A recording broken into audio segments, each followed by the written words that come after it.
네, 이번 KT 아현지사 화재로 불 한 번에 도시가 마비될 수 있다는 공포감마저 들었다는 반응이 나옵니다. 네, IT 강국의 취약성을 단적으로 경험하기도 했는데요. 재난 수준의 대비가 필요하다는 지적입니다. 네, 그래서 우승엽 도시재난연구소장과 함께 이 내용 자세하게 좀 짚어보겠습니다. 어서 오십시오. 안녕하세요. 자, 지금 통신 복구율 80% 이상으로 올라왔다. 이런 지금 작업 속도인데 현재 평가하시기에는 어떻습니까? 복구 상태가? 네, 아직까지도 복구는 다 됐다 하지만 일상 시민들이 느끼기에는 턱없이 부족한 게 많죠.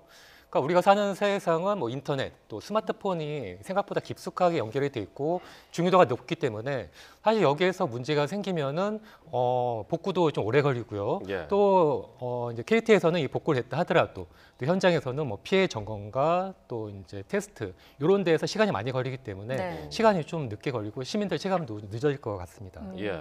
이 화재 원인과 관련해서는 좀 더 조사가 이루어져야 할 것 같은데 어떤 부분을 좀 중점적으로 보면 좋을까요? 네. 이 통신구 같은 경우는 가스, 수도, 통신까지 이제 많은 중요 시설들이 연결이 되는 통로인데요. 네.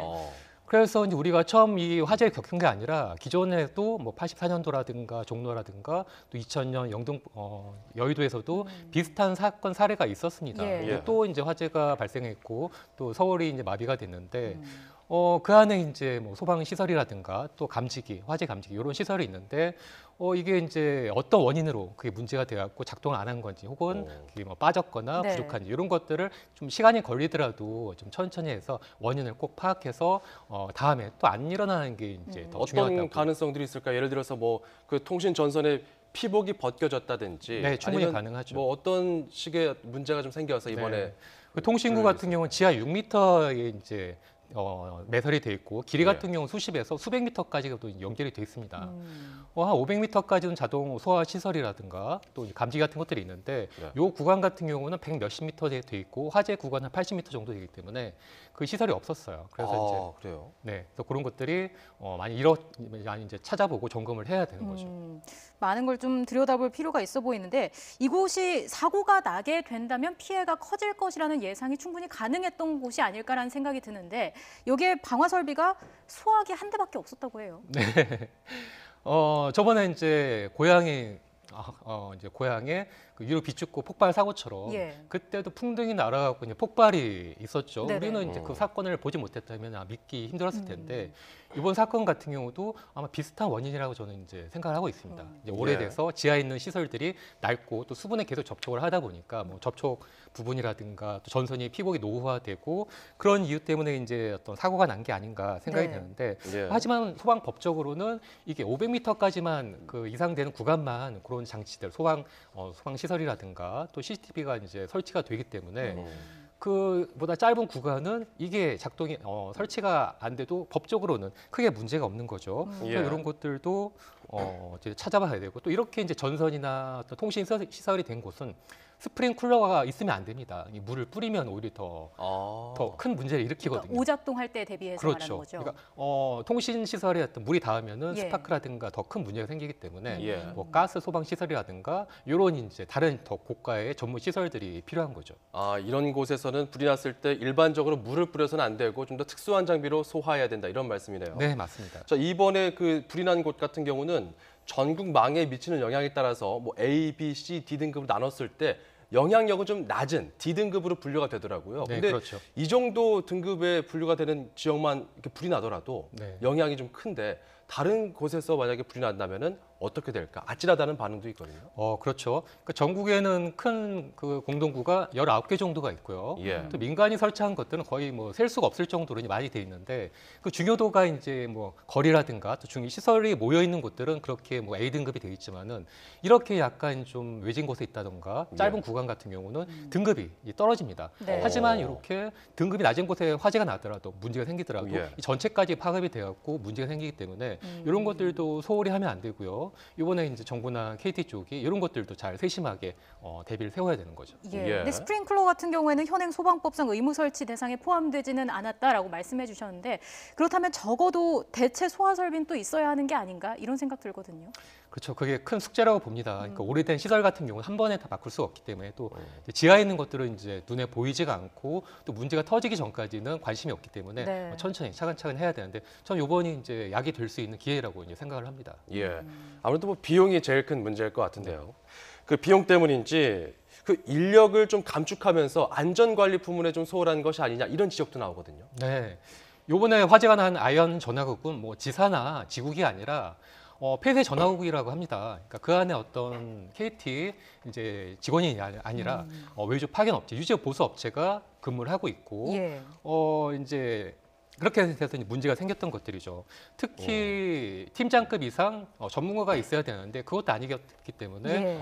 파악은 빨리 됐지만은 거기에 어떤 소방 시설 작동시킨다던가 또 어느 부분에서 정확히 화재가 났는지 그걸 알려줘야 되는데 거기서 또 좀 시간이 걸렸던 거죠. 예. 통신장애로 인한 파장이 사흘째인 오늘까지도 계속해서 이어지고 있습니다. 많은 불편들이 있었는데요. 직접 그 현장 목소리를 함께 좀 들어보고 오겠습니다. 들어보시죠.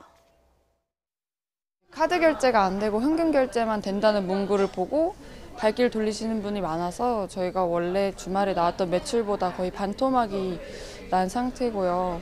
주문 자체가 나오지도 않았고 이제 직접 와가지고 억지로라도 좀 해달라고 하는 문의가 있었는데 그쪽 들어가게 되면은 주소를 찾지도 못하고 저희 핸드폰이 먹통이 돼버려서 언제 된 데는 예약이 없는 거예요. 너무 답답한 거예요. 그걸 빨리 좀 알려주면 손님들한테 얘기도 하고 그럴 텐데 무조건 전화하면 모른다 그러고 대충이라도 얘기해달라면 그것도 모른다 그러고. 지금 뭐 보여드렸습니다만은 일상의 불편함을 겪고 계신 분들이 참 많은 것 같습니다. 어떻게 보셨습니까? 네, 맞습니다. 이제 우리 같은 경우는 처음 뭐 이제 겪는 이제 재난이기 때문에 네. 이런 것들이 좀 낯선긴 한데 이렇게 이제 공동구 화재 하나로도 많은 분들이 피해를 입고요. 또 어떻게 대피해야 될지 또 소상공인이라든가 자영업자 하시는 분들은 영업에 큰 지장이 있기 때문에 큰 피해가 나오고 있는데 이런 것들을 원인 제공자 분들에서 약간 어떤 좀 보상과 방안 같은 경우도 생각해 보셔야 되지 않을까 생각을 합니다. 이번 통신 대란을 두고 방금 이제 재난이라고 이야기도 하셨었는데 예. 보통 뭐 도시 재난이다 이런 말도 있잖아요. 네. 이것도 해당이 되는 건가요? 그렇죠. 우리가 뭐 지진이나 태풍 이런 풍수해 같은 경우만 이제 재난이라고 이제 생각을 하고 여기고 있는데 또 전문가들도 그렇게 있는데 사실은 이렇게 우리의 밀접한 생활을 하고 있는 전기나 통신, 수도, 가스 이런 이제 4대 라이프라인이라고 합니다. 이런 라이프라인. 것들이 이제 예. 끊기거나 사고가 나거나 문제가 생기면은 이렇게 일반인들에도 큰 문제가 생기고 또 국가 시스템적으로도 이게 잘 굴러가지 않고 삐걱거리게 되는 거죠. 예. 이게 전화 통화가 되지 않다 보니까 제때 뭐 119, 112 이런 긴급 전화를 하지 못해서 문제가 생기는 경우도 있지 않았습니까? 네, 맞습니다. 그 다음 날 새벽에 이 70대 노인분이 이제 심장마비로 네. 사망을 했는데 이 신호가 이게 통화가 안 돼갖고 119 통화가 안 돼갖고 예. 사망을 하셨다고 합니다. 근데 아이고. 심장마비가 오면은 예. 이 4분 안에 빨리 응급 조치, 그러니까 심폐소생술이라고 하죠. 네. 자, 요걸 해야지만 이 뇌세포가 사망하지 않고요. 이 8분이 지나면은 이 온몸의 이제 근육까지도 괴살하기 시작을 합니다. 그렇기 때문에 3분, 4분 그 분단위가 이제 중요한 건데. 이번 사고로 이 통신이 안 되고 전화가 안 되니까 119에 전화를 해도 연결이 안 돼서 그래서 이제 그분 그 남편 되시는 분이 뛰쳐나가고 다른 사람의 전화를 빌려갖고 예. 전화를 겨우겨우 해서 연결이 돼서 이제 뭐 구급대가 왔지만 이미 늦어갖고 사망을 하셨다고 하죠. 정말 안타까운 일인데요. 근데 그 다른 사람에게 뛰어가서 전화도 빌려보려고 했지만 그 사람도 전화가 안 된다면 이런 상황에서는 참 119도 안 되고 112도 안 되고 난감합니다. 대응 방법이 있을까요? 네, 그게 사실은 우리가 처음 겪는 사고가 아니고요. 작년과 재작년 경주랑 포항 지진 때도 이 지진이 갑자기 생기니까 사람들이 통화량이 폭주하고 그래서 기지국이 다운이 되고 그렇죠. 전화가 안 됐었습니다. 그러니까 일본이나 미국처럼 재난이 많은 곳에서는 그런 이제 통신 장애가 많기 때문에 이제 네. 대비가 하고 있는데 우리도 이제 그런 것들을 이제 대비를 해야 되는 거고요. 어떻게 대비할 수 있을까요? 일단 개인적으로 보면은 전화가 이제 핸드폰이 안 됐죠. 네. 하지만 어떤 유선 전화, 공중 전화 같은 거는 이제 가능할 수가 있거든요. 그러니까 유선 전화 같은 경우는 그 전화선 안에 자체 전력이 포함이 돼 있습니다. 네. 그래서 뭐 단전이 돼도 그걸 열면은 이제 전화를 할 수가 있는 거고. 그래서 영화 뭐 투마로우 같은 영화에서도 이 재난이 난 사회에서 이 예. 공중전화 달려가고 부모님한테 이 전화를 하는 그런 장면도 있긴 있는데. 그런 장면이 있었죠. 네. 예. 그래서 그런 어떤 우리가 대응할 수 있는 방법들을 좀 알아두시면은 이제 좋을 것 같습니다. 예, 지금 뭐 일본 잠깐 언급해 주셨는데 해외 사례를 좀 보고 싶습니다. 다른 나라 같은 경우에는 대규모 재난 대비책 같은 게 어떤 게 있습니까? 이제 해외 같은 경우도 이렇게 이제 통신망 혹은 전력 뭐 이제 블랙아웃이라고 하죠. 이렇게 문제가 될 때를 생각을 해갖고 뭐 다양한 매뉴얼이 있고요. 심지어 이제 직접적으로 얘기가 되고 있는 게 네. 이제 태양 폭풍, 태양 플레이어 이런 이제 위협이 있는데 사실 태양 폭풍 경보 같은 경우도 이제 주기적으로 발령이 되고 있고. 그 태양 폭풍 뭐 태양에서 이제 폭발이 일어나면서 그렇죠. 여러 지구를 자기장이 오는 거죠. 강탈하고 예. 그러면 이제 인공위성이 마비가 되거나 예, 혹은 예. 전기나 전자제품이 이제 마비가 되는데 예, 그때 이제 일반 시민들이 어떻게 해야 대처할 수가 있고 통신에도 영향을 줄 수 있죠. 당연하죠. 예. 그렇기도 이제 연구가 되고 있고 매뉴얼조차도 만들어지고 있습니다. 예. 자, 그렇군요. 이번에 참 앞서 얘기한 대로 전화, 공중전화 앞에 길게 늘어선 줄도 좀 회자가 됐었고요. 네. 아무래도 그렇게 유선으로 우리가 뭔가 좀 전화 통신이 끊겼을 때 대처하는 방법에 대해서 말씀을 해주셨는데 좀 다른 차원에서의 그런 대응 방법들이 있다면 어떤 게 있을까요? 국가 차원요? 이제 개인들이 할 수 있는 수준에서. 개인들이요? 예, 예. 저 같은 경우는 이제 재난안전 전문가이기 때문에 제 이제 보조 스마트폰을 이제 이 통신사가 아니라 다른 통신사로 개통을 해서 사용을 하기도 하고 있습니다. 그러니까 뭐 옛날 이제 고성 화재 때나 또 후쿠시마 또 원전 폭발, 일본 지진 같은 경우 보면은 이 한 핸드폰 회사 통신사가 안 돼도 또 다른 회사가 될 수가 있고 또 음성 통화는 안 돼도 문자는 될 수가 있어요. 네. 또 SNS 이런 것들도 될 수가 있고, 그러니까 다양하게 시도를 하다 보면은 그 중에 연결이 될 수가 있고요. 또 공중전화 같은 경우도 아까 잠시 얘기를 했지만은 뭐 콜렉트 콜이라든가 수신자 부담 전화 이런 것들을 이제 직접 아이들한테 그 사용 방법들을 알려주시면은 비상시에 또 쓸 수가 있고 또 전화번호 같은 경우도 거의 다 핸드폰에 저장이 돼 있기 때문에 네. 이게 뭐 부서지거나 배터리가 다 되거나 또 그러면 전화번호를 볼 수가 없어요. 외우지를 예. 못하고 그렇죠. 있으니까요. 뭐 부모님 전화번호도 모르는 경우가 많기 네. 때문에 그래서 그럴 때는 뭐 핸드폰 커버에다가 적어놓는다던가 인쇄 코팅을 해갖고 적어놓는다던가 그렇게 이제 준비를 하시면 될 것 같습니다. 예, 다양한 방법을 좀 기억을 해두시면 좋을 것 같습니다. 깨알 정보네요. 예. 그러니까 국가 차원에서는 어느 정도 대비할 수 있는 게 있을까요? 이번에 사고가 나면서 이제 많이 그 원인을 파악하고 무슨 잘못이냐 많이 이제 얘기가 되고 있는데 사실은 그런 것도 얘기하는 것도 원인을 찾는 것도 중요하지만요. 이 어떤 사고든지 인간이 예측할 수 없는 사고가 날 수가 있거든요. 그렇죠. 완벽하게 모든 걸 대비한다는 건 불가능하고요.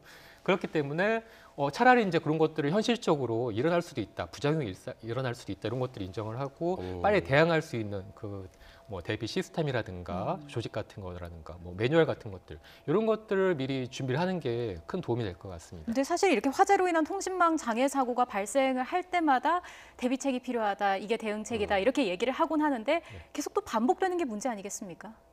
네, 그렇죠. 그래서 뭐 90년대라든가 2000년대 그런 통신 장애 때도 뭐 비슷한 사고는 있었지만 그래도 한 단계씩 업그레이드가 되고 있으니까 네. 저는 뭐 좀 더 나아질 거라고 생각을 합니다. 그래서 또 이렇게 통신망에 국가 여러 기관 시설들 이번에 그 국방부에서는 일반 전화도 안 됐다고 하더라고요.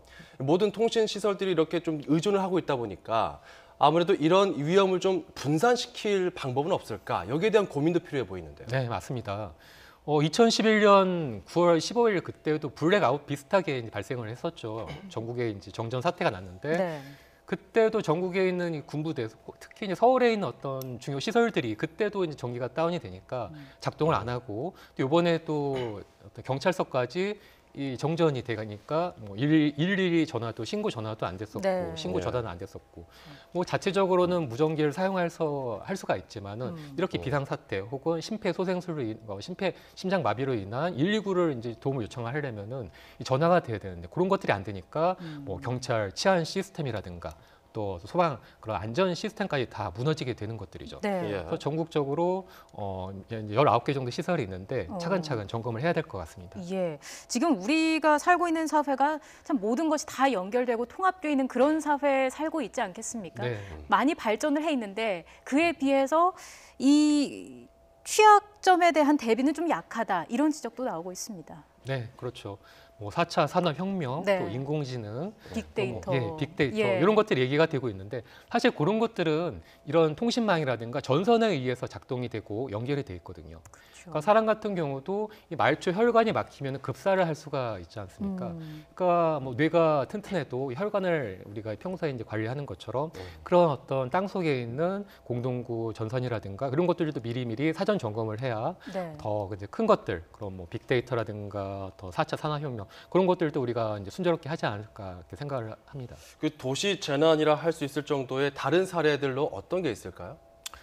저 같은 경우는 그 대정전을 제일 크게 이제 우려를 하고 있고요. 예. 또 화재 같은 경우도 단일 건물의 어떤 화재가 이제 크게 우리가 생각하고 있지만은 예. 그게 이제 크게 더 번져갖고 도시적인 규모의 화재가 될 수도 있고 또 이번에 LA 같이 산불이 며칠 동안 이제 불이 붙어갖고 지금 수백 명 정도의 사망 실종자가 생겼는데 예. 이렇게 불로도 크게 번지면은 이제 도시 재난이 되거든요. 네. 그래서 그런 경우도 더 크게 우리가 이제 좀 연구를 해야 되는 거죠. 소장님, 그 재난 대비 또 전문가시니까 네. 개인 차원에서 이런 것만큼은 그런 대정전이든 화재든 좀 대비할 수 있는 개인 장비 이거 하나만큼은 꼭 갖고 있어라. 어떤 게 있을까요?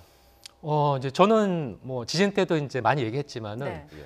생존 배낭을 집에 준비를 하라 이렇게 얘기를 하고 있습니다. 생존 배낭. 예. 어떤 게 들어가면 좋을까요? 일단 이제 전국에는 한 2만 개, 또 서울에만 3,500개 정도의 대피소가 있는데 그냥 일반 건물의 지하실이거든요. 예. 예. 거기 비상시에 대피를 해도 아무것도 없어요. 뭐 물이라든가 식량이라든가 옷이라든가 이렇기 때문에 미리 대피하기 전에 집에 뭐 생존 배낭 준비해 두시면은 뭐 복잡한 것도 아닙니다. 뭐 물과 식량 첫 번째 그거고요. 두 번째가 체온 보존 용품, 뭐 옷이라든가 모자 같은 것들. 예. 세 번째가 이제 생존 용품들이죠. 뭐 후레쉬라든가 라디오, 네. 또 이제 나침반 같은 것들 이런 예. 것들이 미리 이제 준비를 해두시면은 가볍게 준비를 해두시면은 비상 사태 때 이제 도움을 받으실 수가 있고요. 또 이렇게 통신이 안 될 때 가족들끼리 연락이 안 되면은 그렇죠. 더 놀라고 또 더 필요 이상 겁이 나게 되기 때문에 한번 가족들끼리 모여서 이 비상시 우리 가족의 어떤 재난 생존 플랜을 한번 회의를 해보는 게 좋을 것 같아요. 비상시에 어디서 모이자. 뭐 이런 식으로 예. 하니까. 그 비상시 이제 통화가 안 될 때는 어떻게 예. 통화를 하고 또 중간 어느 지점에서 만나고 이런 것들을 미리 한 번씩 얘기를 해보고 아이들한테도 이제 얘기를 해주시는 게 좋을 것 같습니다. 예, 이 부분 참 중요할 것 같습니다. 그리고 대응책과 대비책 반드시 마련할 필요가 있어 보입니다. 지금까지 우승엽 도시재난연구소장과 함께 이야기 나눠봤습니다. 오늘 말씀 잘 들었습니다.